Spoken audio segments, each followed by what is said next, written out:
Hello प्यारे दोस्तों, good evening. कैसे हैं आप लोग? उम्मीद करता हूं आप लोग अच्छे होंगे, स्वस्थ होंगे और मस्त होंगे और अपनी पढ़ाई जम के कर रहे होंगे। प्यारे दोस्तों, आज हम लोग पढ़ने वाले हैं क्लास 12 ज्योग्राफी के मॉडल सेट 1 का संपूर्ण अति लघु उत्तरीय और लघु उत्तरीय प्रश्न का सॉल्यूशन देखने वाले हैं। तो दोस्तों बने रहिएगा वीडियो में अंत तक। तो चलिए आज का क्लास हम बिना टाइम वेस्ट किए डायरेक्ट शुरू करते हैं।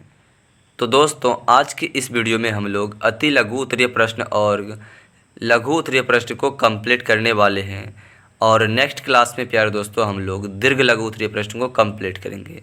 तो चलिए प्यारे दोस्तों आज के क्लास का हम लोग फर्स्ट नंबर क्वेश्चन देखते क्या बोल रहा है कि स्मॉल इज़ ब्यूटीफुल पुस्तक के लेखक कौन है। तो दोस्तों स्मॉल इज़ ब्यूटीफुल पुस्तक के लेखक कौन है? E.F. शुमाकर हैं। कौन है? E.F. शुमाकर जो है ये स्मॉल इज़ ब्यूटीफुल पुस्तक के लेखक है। कौन है? E.F. शुमाकर। आगे देखिए दोस्तों क्वेश्चन नंबर 27 क्या बोल रहा है कि ITDP का पूरा नाम क्या है और यह किसके लिए प्रयुक्त होता है। तो दोस्तों ITDP का पूरा नाम हो जाएगा इंटीग्रेटेड ट्रैवल डेवलपमेंट प्रोग्राम हो जाएगा, जिसको हम लोग हिंदी में बोलते हैं समेकित जनजातीय विकास कार्यक्रम, जो जनजातीय क्षेत्र के विकास के लिए चलाया जाता है। क्या के लिए चलाया जाता है? जो जनजातीय क्षेत्र के विकास के लिए चलाया जाता है। तो ये क्वेश्चन नंबर 27 का राइट आंसर हो जाएगा। देखिए क्वेश्चन नंबर 28 क्या बोल रहा है कि राष्ट्रीय जलमार्ग संख्या 1 किस नदी पर और किन दो स्थलों के बीच स्थित है। तो दोस्तों यह जो है गंगा नदी पर हल्दिया और प्रयागराज के बीच स्थित है। कहाँ पे? यह गंगा नदी पर हल्दिया और प्रयागराज के बीच स्थित है। देखिए क्वेश्चन नंबर 29 क्या बोल रहा है कि गंगा नदी के किनारों पर प्रदूषण के मुख्य स्रोत क्या है। तो दोस्तों गंगा नदी के किनारे प्रदूषण के मुख्य स्रोत क्या है? औद्योगिक अपशिष्ट, घरेलू गंदा पानी और धार्मिक सामग्री का विसर्जन, यही है गंगा नदी के किनारे प्रदूषण का मुख्य स्रोत। देखिए 30 नंबर क्वेश्चन क्या बोला है, भारत का सबसे बड़ा व्यापारिक साझेदार देश कौन सा है। तो ये संयुक्त राज्य अमेरिका है। दोस्तों ये शॉर्ट टाइप का क्वेश्चन है, इसी तरह से आपको एग्जाम में भी लिखना है। लॉन्ग क्वेश्चन में प्यारे दोस्तों हम लोग पूरा एक्सप्लेन के साथ ही देखेंगे। देखिए क्वेश्चन नंबर 31 क्या बोल रहा है कि भारत के कुल कितने रेल क्षेत्र यानी कि रेल जोन है। तो भारत के कुल कितने रेल जोन है प्यारे दोस्तों? भारत में कुल 18 रेल जोन है। कितना? 18। देखिए क्वेश्चन नंबर 32 क्या बोल रहे कि पशु और पूल कारण क्या बोल रहा है, पशु और पूल कारक किनके लिए उत्तरदायी होते हैं। तो दोस्तों पशु और पूल कारक किसके लिए उत्तरदायी होते हैं? तो ये कारक जनसंख्या के लिए स्थान से दूसरे स्थान पर जाने अर्थात प्रवास के लिए उत्तरदायी होते हैं। किसके लिए? प्रवास के लिए उत्तरदायी होते हैं। देखिए क्वेश्चन नंबर 33 क्या बोल रहा है कि सीमांत श्रमिक किसे कहा जाता है। जो व्यक्ति वर्ष में 6 माह से कम समय कार्य करते हैं उन्हें सीमांत श्रमिक कहा जाता है। सिंपल में से ये क्वेश्चन याद रखिएगा और ये क्वेश्चन आपके बोर्ड एग्जाम में देखने को मिलेगा, इसीलिए हम इसको बता रहे हैं कि सीमांत श्रमिक उसे कहते हैं जो 6 महीने से कम काम करता है, उसे क्या कहते हैं? सीमांत श्रमिक कहते हैं। दोस्तों आप सीधा याद रखिए कि सीमांत श्रमिक उसके कहते हैं जो 6 महीने से कम काम करता है, उसी को क्या कहते हैं? सीमांत श्रमिक कहते हैं। तो क्वेश्चन नंबर 33 का आंसर हमने बता दिए। क्वेश्चन नंबर 34 देखिए क्या बोल रहा है कि दूषित जल से होने वाले 2 बीमारी के नाम लिखिए। ये भी क्वेश्चन इंपॉर्टेंट है कि दूषित होने वाली 2 बीमारियों के नाम लिखिए। पहला है हैजा और टाइफाइड है। कौन है? हैजा एक है, दूसरा है टाइफाइड है।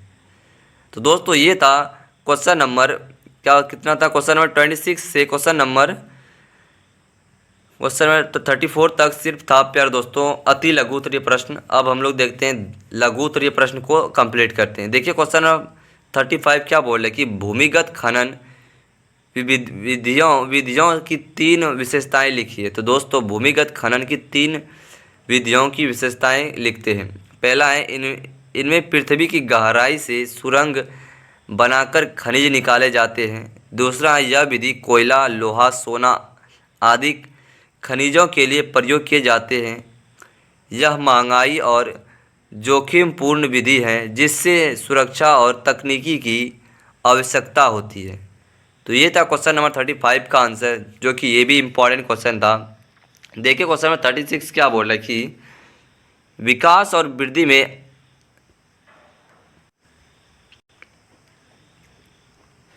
क्वेश्चन नंबर 36 देखिए क्या बोल रहा है, विकास और वृद्धि में अंतर उदाहरण सहित स्पष्ट करिए।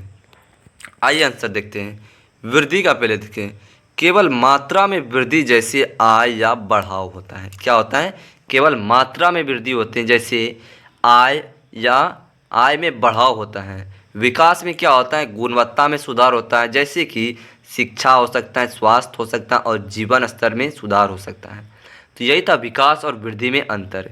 विकास में अंतर होता है वृद्धि, जैसे कि आय बढ़ता है, और वृद्धि में होता है कि आय बढ़ता है, और विकास में गुणवत्ता में सुधार होता है, जैसे शिक्षा हो गया, स्वास्थ्य हो गया, जीवन स्तर हो गया। ये सब किस में होता है? ये विकास में होता है। वृद्धि में होता है आय वृद्धि में बढ़ता है। तो क्वेश्चन नंबर 36 हो गया। क्वेश्चन नंबर 37 देखिए दोस्तों क्या बोल रहा है कि गृह उद्योग, क्या बोल रहा है? गृह उद्योग की 3 विशेषताएं लिखिए। पहला हो जाएगा, इनका संचालन परिवार के सदस्यों द्वारा किया जाता है। गृह उद्योग में इनका संचालन परिवार के सदस्यों द्वारा किया जाता है। इनके साधारण औजार और कम कम पूंजी का प्रयोग होता है। इसमें हस्तनिर्मित वस्तुएं जैसे बुनाई, कटाई, मिट्टी के बर्तन आदि बनाए जाते हैं। तो ये था प्यारे दोस्तों क्वेश्चन नंबर 37 का आंसर, जो कि क्वेश्चन था गृह उद्योग की 3 विशेषताएं लिखिए। हमने बता दी। ये भी क्वेश्चन इंपॉर्टेंट है दोस्तों, आप इसको भी याद रखिएगा। देखिए क्वेश्चन नंबर 38 क्या बोल रहा है कि खंडित तथा विखंडित ग्रामीण बस्तियों की अंतर लिखिए। क्या बोल रहा है? खंडित तथा विखंडित ग्रामीण बस्तियों में अंतर लिखिए। देखते क्या, पहले खंडित बस्तियां देखते हैं। गांव छोटे छोटे उप ग्रामों में विभाजित रहते हैं। क्या होते हैं?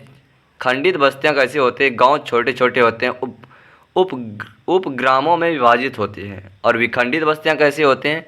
घर एक दूसरे से दूर दूर फैले रहते हैं। उसको क्या कहते हैं? विखंडित बस्तियां कहते हैं। सिंपल वे में समझिए, खंडित बस्तियां उसे कहते हैं जो छोटे छोटे उपग्रामों में विभाजित होते हैं। यानी छोटे छोटे गांव जैसा छोटा छोटा घर बना हुआ रहता है, उसे क्या कहते हैं? खंडित बस्तियां कहते हैं। और विखंडित कैसे कहते हैं? जैसे कि एक जगह यहाँ घर बना हुआ, एक जगह यहाँ बनाए, एक जगह यहाँ घर बनाए, एक जगह यहाँ बनाए। तो इस तरह की बस्तियों को क्या कहते हैं? इसे विखंडित बस्तियां कहते हैं। तो ये था क्वेश्चन नंबर 38 का आंसर। देखिए क्वेश्चन नंबर 39 क्या बोल रहा है, कृषि के लिए सिंचाई का महत्व स्पष्ट करिए। देखिए क्या बोल रहा है कि फसलों के लिए नियमित जल उपलब्ध करती है, वर्षा पर निर्भर कम रहती है, उत्पादन और बहुफसलीय खेती को बढ़ावा देती है। तो ये था कृषि के लिए सिंचाई का महत्व, जो कि बहुत इम्पोर्टेंट भी है ये। देखिए क्वेश्चन नंबर 40 क्या बोल रहा है कि जलागम प्रबंध क्या है। क्या बोला? जलागम प्रबंध क्या है, इसका उद्देश्य लिखिए। देखिए क्या बोला, जलागम प्रबंध का अर्थ है जल और मिट्टी के संसाधनों का संरक्षण व उचित उपयोग। क्या है? जलगम प्रबंध का अर्थ है कि जल और मिट्टी के संसाधन संरक्षण व उचित उपयोग। इसका उद्देश्य भूमि संरक्षण को रोकना और भूजल स्तर को बढ़ावा देना है। क्या है? इसका उद्देश्य भूमि संरक्षण को रोकना और भूजल स्तर को बढ़ावा देना है। और ये क्वेश्चन प्यारे दोस्तों आपके बोर्ड एग्जाम में देखने को मिलेगा। क्वेश्चन नंबर 40 जो है दोस्तों आपके बोर्ड एग्जाम में देखने को मिलेगा, आप इसको याद रखिएगा। देखिए दोस्तों क्वेश्चन नंबर 42 क्या बोल रहे हैं कि भारत के सड़क परिवहन की 6 विशेषता लिखिए। क्या बोल रहे हैं कि भारत के सड़क परिवहन की 6 विशेषता लिखिए। पहला देखिए, यह सबसे सस्ता और सुविधाजनक परिवहन साधन है। द्वार से द्वार तक सुविधा प्रदान होता है। मतलब कि बोल रहा है एक घर के द्वार से दूसरे घर के द्वार तक की सुविधा मिलता है, यानी कि रोड बना हुआ रहता है, रोड का सुविधा मिलता है। वही बोल रहे हैं पॉइंट नंबर 2 की द्वार से द्वार तक की सुविधा प्रदान करता है। ग्रामीण और शहरी क्षेत्र को जोड़ता है। मान लीजिए यहाँ ग्रामीण है, यहाँ शहर है, इन दोनों को तो जोड़ता है कौन? रोड मार्ग ही जोड़ता है। छोटी दूरी के लिए उपयुक्त होता है। क्या? किसके लिए? छोटी दूरी के लिए भी सड़कें उपयुक्त होती हैं। व्यापार और संचार के लिए उपयोग होता है, और पर्यटन और रक्षा के लिए भी महत्वपूर्ण होता है। तो ये था दोस्तों क्वेश्चन नंबर 41 का आंसर, जो कि भारत में सड़क परिवहन की 6 विशेषताएं लिखिए उन्हें बता दिए। देखिए क्वेश्चन नंबर 42 क्या बोल रहा है कि भारत के आय में परिवर्तन के 5 प्रमुख रूप लिखिए। खाद्यान्न के आयात में कमी आई है। क्या आई है? खाद्यान्न के आयात में कमी आई है। पेट्रोलियम पदार्थों के आयात में वृद्धि हुई है। मशीन और विद्युत उपकरणों के आयात में बढ़ोतरी हुई है। सोना और रत्न के आयात में वृद्धि हुई है। तकनीकी वस्तुओं और सेवाओं का आयात बढ़ा है। तो ये था प्यारे दोस्तों क्वेश्चन नंबर 42 का आंसर। दोस्तों हमने लघु उत्तरीय प्रश्न और अति लघु उत्तरीय प्रश्न दोनों टाइप का क्वेश्चन हमने कर लिए हैं। नेक्स्ट वीडियो में प्यारे दोस्तों हम लोग सिर्फ दीर्घ लघु उत्तरीय प्रश्नों को कंप्लीट करेंगे, और वो क्वेश्चन प्यारे दोस्तों 5-5 पॉइंट का बड़ा बड़ा क्वेश्चन होगा प्यारे दोस्तों। उसमें जो है पूरा एक्सप्लेन के साथ हमने बताएंगे। तो ठीक है ना दोस्तों। अगर दोस्तों आप सब चाहते हैं कि 2020 से लेकर 2025 तक जितना भी मॉडल सेट जारी हुआ था उन सब का कंप्लीट सॉल्यूशन कराया जाए, तो कमेंट सेक्शन खुला हुआ है दोस्तों, वहाँ पर कमेंट करना ना भूलें। प्यारे दोस्तों अगर वीडियो अच्छा लगा है तो चैनल को सब्सक्राइब जरूर करिएगा और अपने प्यारे प्यारे दोस्तों को शेयर जरूर करिएगा। मिलते इसी तरह के दूसरे वीडियो में, तब तक के लिए जय हिंद, वंदे मातरम, बाय बाय।